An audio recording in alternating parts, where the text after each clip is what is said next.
I want to humanize the fetus. Our culture has told us that it's a blob of cells, it's not really human, and that's what I believed when I paid for an abortion. But as I've researched this subject, I have come to realize that we are being lied to as a society by the abortion industry. And the church is not challenging those lies. So the abortion industry has free rein. They can say whatever they like about the preborn, hide the truth from us, and very, very few people step up and challenge the lies that are being said. This is my son, Patrick. He's 4 years old. He's about 3 years old in this image. And this is Patrick when he was 12 weeks from conception. This is our 12-week scan. This is his ear, left ear, and we have here the very same ear. His nose in the 12-week scan. There is Patrick's nose. His right hand. His right hand. This is Patrick Smith-Connor, a whole, complete and living human being. He is growing, he is respiring, he is living. It's the same human being. We can no more morally kill this 3-year-old human being than we can morally, justifiably kill this human being. And yet, in our society, it happens 800 times a day. Human characteristics are predetermined at the moment of conception. So Patrick's eye colour, his blue eyes, his blonde hair, his male gender, his blood group, his white skin, his approximate intelligence, and ultimately how tall he approximately becomes, are all preset from the moment of conception.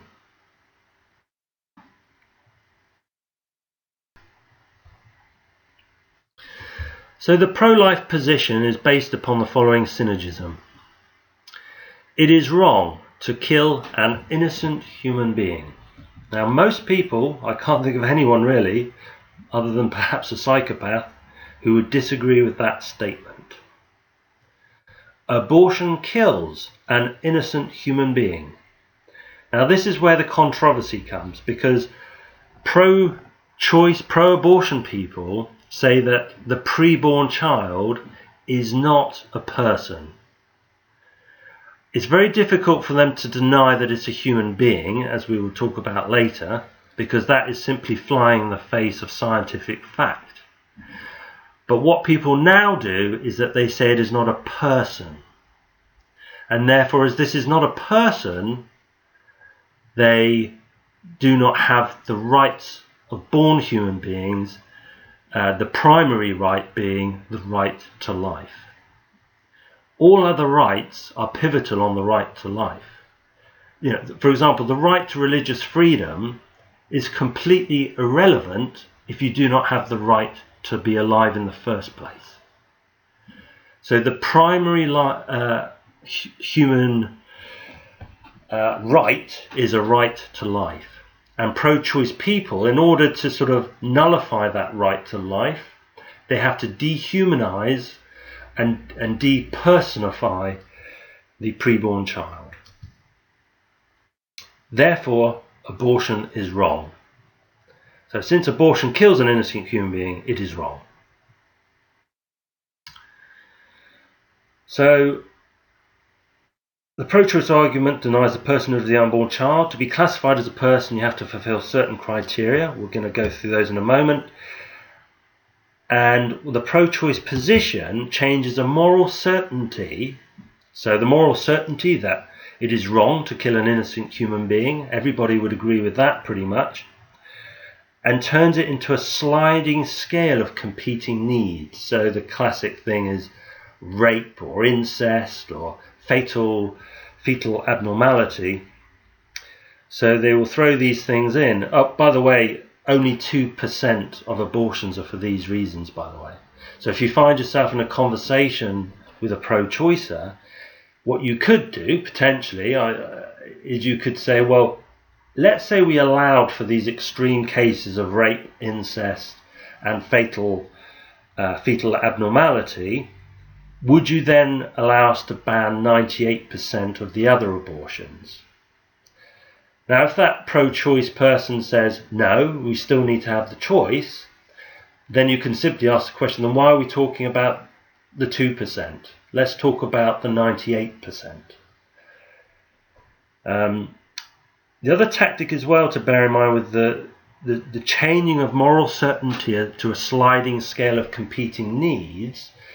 So a good example of this is the 24-week abortion limit. So at the moment, within the United Kingdom, there's 24 weeks until, before that you can kill your baby for any reason or no reason, including gender-selective abortion, or, well, pretty much any reason you want. You don't even have to have a reason, really. You could pin them down and say, well, why is it okay at 24 weeks? Why not at 30 weeks? Why not at 12 weeks? Pin somebody down. What people will try and do is they will try and muddy the water by keeping on moving the scale so that they can't be pinned down to a particular place and time or a particular moral stance. So you as a pro-lifer have to pin them down and say, right, where are we going to place the boundaries? You get to pick those boundaries, wherever they might be, and then we'll talk about that. And a tactic you'll see pro-choicers use is they just don't want to be pinned down. Okay.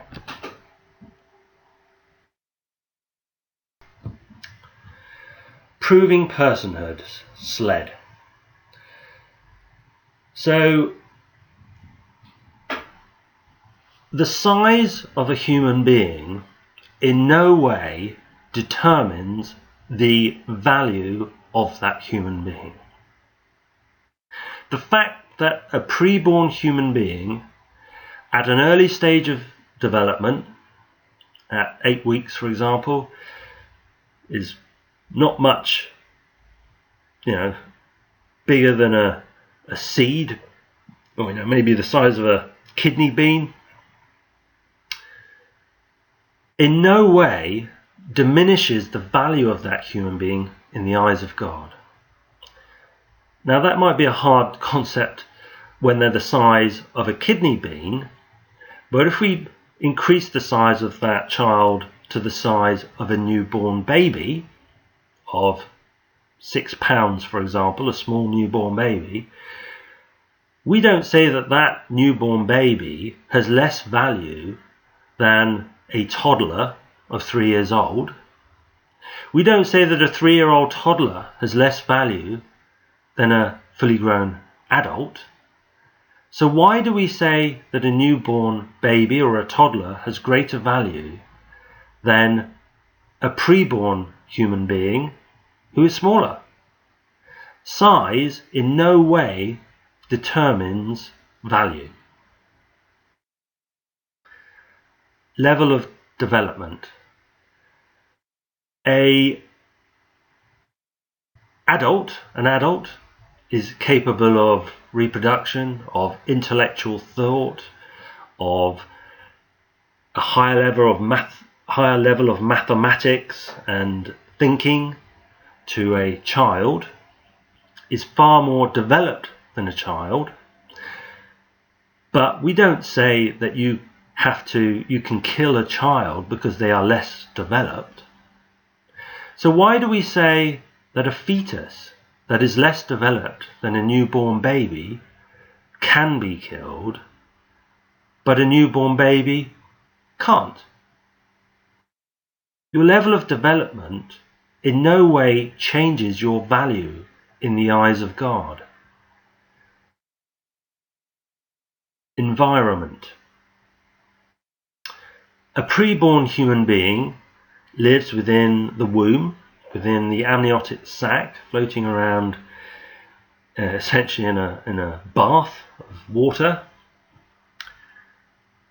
The born human being, outside of the womb, outside in the world, is of no greater value outside of the world than it is within the womb. Why is a baby within the womb an hour before it's born of less value than that very same baby outside of the womb an hour later? All it's done is a journey of about 8 inches down the birth canal out into the world. In what way does that journey confer magically upon that human being a right to life, which before it did not have, simply because it was within the womb of its mother? Dependency. A preborn child, fetus, embryo, however you like to term it. By the way, the pro-choice people love to use medical terms like embryo and fetus because it's a great way of dehumanizing the humanity of that individual. But these are simply medical terms for stage of development, in just the same way that you can call a newborn, a toddler, a teenager, an adolescent, a young adult, an adult, or a geriatric. These are just purely stages of development. Why is the fact that a child within the womb is entirely dependent upon the placenta for its nutrition, for its oxygen, for excreting carbon dioxide, for its life? Why does that dependence upon its mother mean that we can kill it and dispose of it like trash or clinical waste, any more than the dependence of a newborn child on its mother for milk and warmth and love? Why is that dependent child disposable as clinical waste when it's dependent on its mother within the womb, yet that very same mother would be convicted of murder if she were to kill that child on the outside of the womb? Or someone else for that matter, the mother or somebody else. And that was quite an emotive statement I just made there about the mother killing the child. Most mothers do not realize what they are doing because the abortion industry hides from them the reality of their unborn child. I don't think that mothers are really giving informed consent when they consent to an abortion, because the kind of information I'm going to be sharing during this presentation is not given to them. They are simply told it is a fetus, the products of conception, a blob of cells, and therefore it's nothing more than extracting a tooth. And because they've never really thought of it at any great depth, because no one else has spoken to them at any great depth about the issue, they are simply going to go along with the experts that they see around them. A friend of mine was involved in a plane crash in which he was severely burnt. He was on intensive care for about 12 months, completely dependent upon the nurses and the doctors and the ventilators and the medicines and the drips and the fluids that he was being given. At no point in that 12 months did anyone say, oh, he's completely dependent upon us for his life. Therefore, because he's costing us rather a lot of money, I think we're just going to turn the machine off. Of course, you would never say that to a born human being. So why do we say that to pre-born human beings?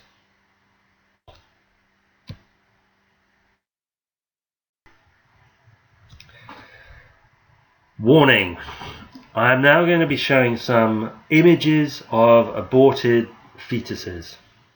Okay, so if you do not want to look at these images, either stop the video now or quickly skim through the next few slides. Now, justice is never gained by covering up truth. William Wallace, when he was endeavouring to bring an end to the slave trade, used images of slaves and of the ships, of the shackles that the slaves had to wear, of the beatings and the treatment of the slaves, and showed them all over the UK in order that people would understand what the slave trade was, because the slave trade didn't happen in the United Kingdom. It happened over in the West Indies. It happened in Africa. Parliament and parliamentarians on the whole didn't ever see slaves. So he used images to show people what the slave is. And for this very same reason, it is important in our society that we understand who and what the preborn are, which is why it's important for me to show you these next 3 slides. So before I proceed, if you don't want to see these, stop now.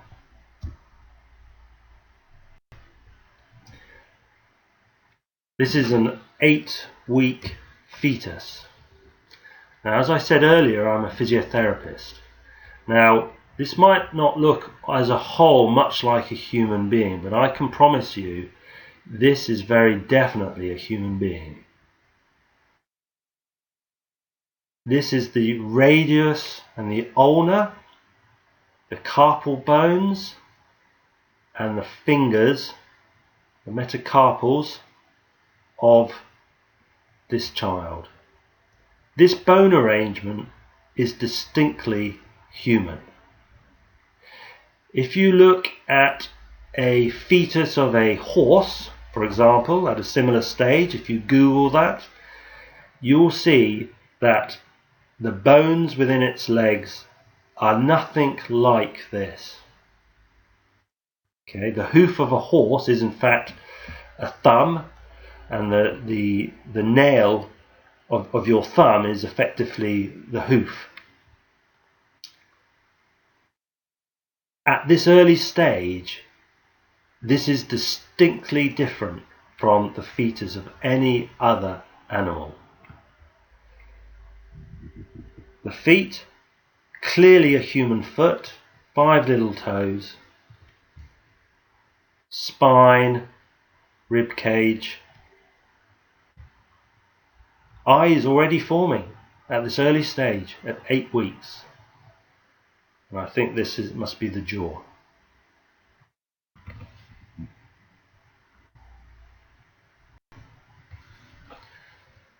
A 15-week fetus, clearly a human face. Mouth, nose, eyes, distinctly human arm, fingers, thumbs, elbow.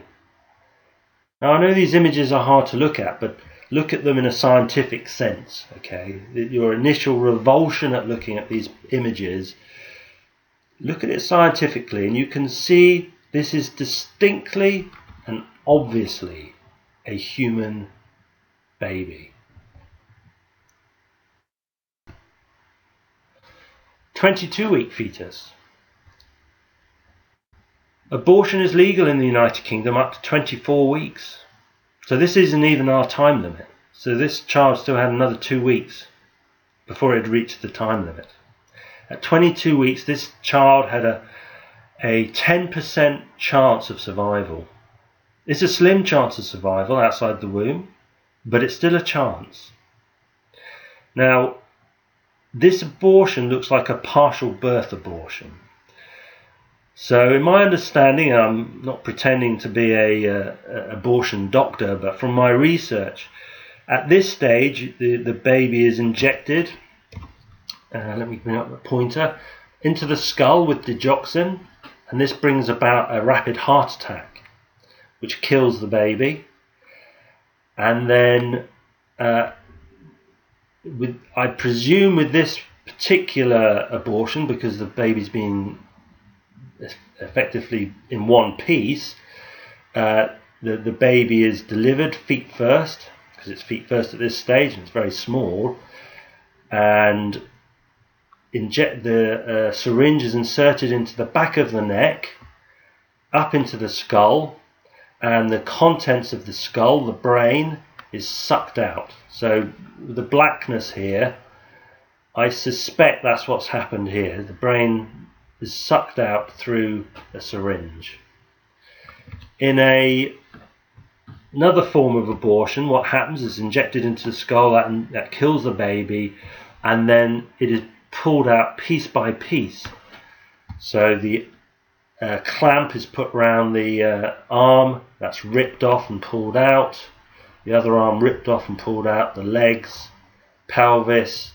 Finally, the skull is crushed like a plum into pieces, and then that is pulled out piece by piece. Obviously, that's not how this particular abortion was done, but a lot are done that way.